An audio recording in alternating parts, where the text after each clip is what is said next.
Let me ask you a question. Have you ever watched an English video and understood almost everything? Have you ever listened to a podcast and thought, wow, I can actually understand this? Maybe you have watched movies, maybe you have listened to your favorite YouTuber speaking English, and while listening, everything seemed fine. You understood the message, you followed the conversation, you knew what was happening. But then something strange happened.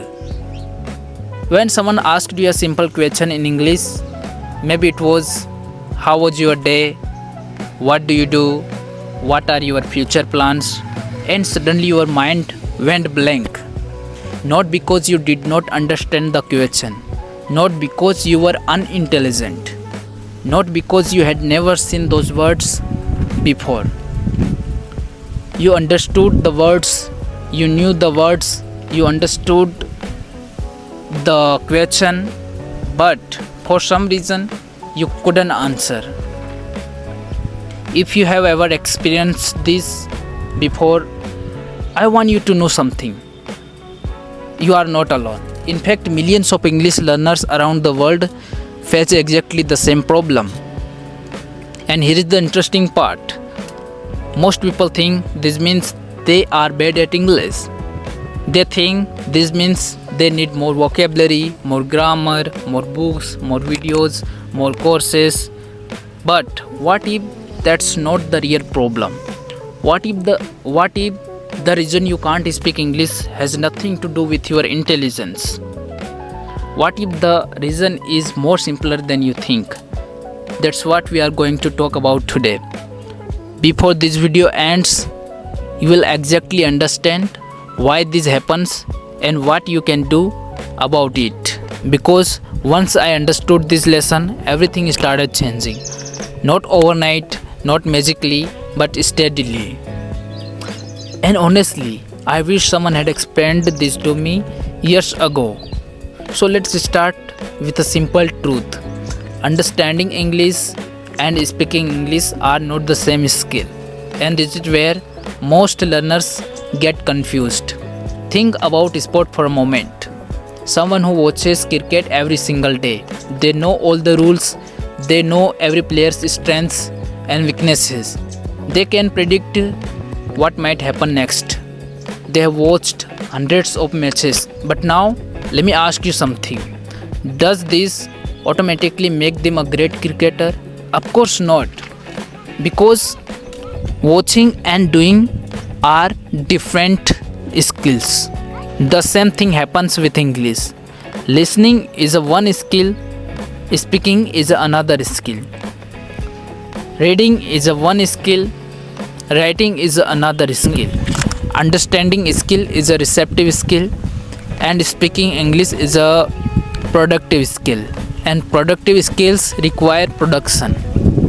That sounds obvious, but most learners ignore it. Many people spend years receiving English, watching, reading, writing, studying, but very little time producing English, speaking, expressing, communicating, making mistakes, and making fluency. And then they wonder why speaking feels difficult. Imagine going to the gym every single day.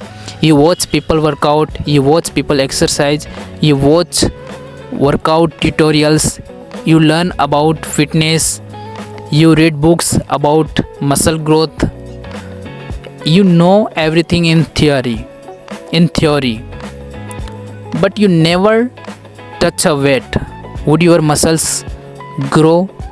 No, because muscles grow through use. Speaking works exactly the same way. Fluency grows through use, not through observation alone. But that's not even the biggest reason your mind goes blank.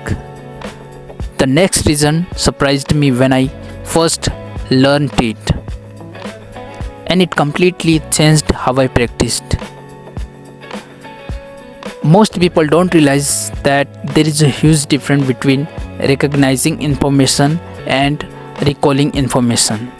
Let me explain. Imagine I show you the word opportunity. You immediately recognize it. You know you know what it means. You have seen it before. No problem. But now I ask you to use in a sentence. Suddenly your brain starts searching.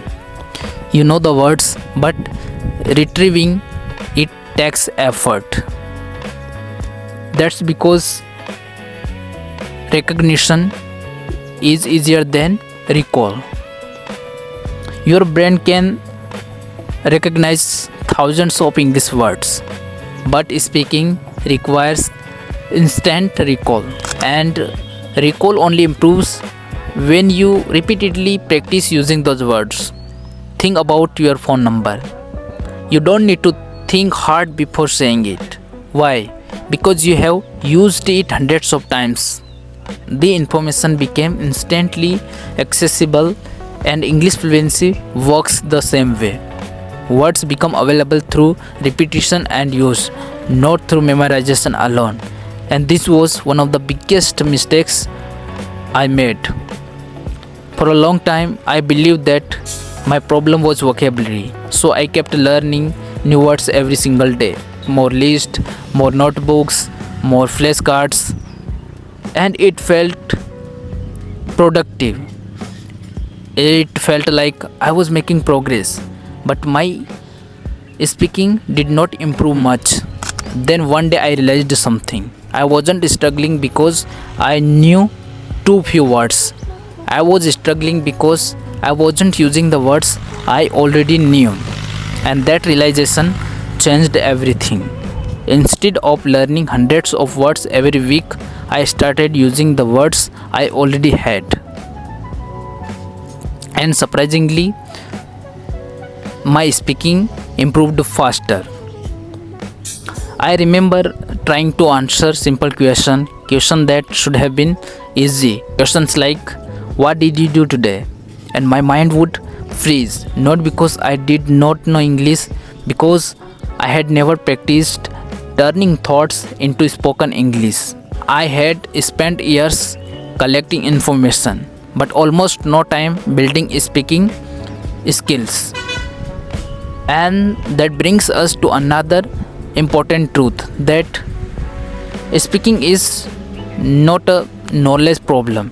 It's most of the time it's a habit problem. And in the next part of this video, we are going to talk about what is the biggest habit that keeps most English learners stuck without realizing it. Because once you identify that habit, you will never practice English the same way again.